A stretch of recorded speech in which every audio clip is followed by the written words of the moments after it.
Lagi na lang ako umuwi ng pagod tapos masakit yung paa. Eh ikaw, kamusta paa mo? Yung paa ko, parang mag-give up na sa buhay. Parang magre-resign na.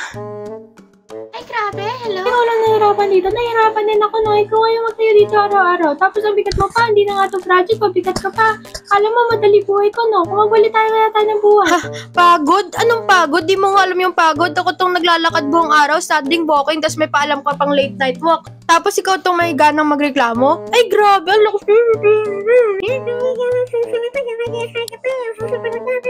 Masakit na nga paa mo, pasakit pa sa ulo, no? Try this, Creative Foot Massage Acute Point Socks. Parang may tiny therapist yung paa mo, may pressure point for blood flow, tapos breathable pa. Maganda yan, para nagpa-puts pa ka sa bahay mo. Kaya kala mo tapos na ako, ang dami ko pang reklamo sa'yo. Boom! Effective! Minsan kailangan din ng break ng paa mo. Kaya ano pa hinihintay mo? Bili na! Ay, di pa ako tapos. Ay,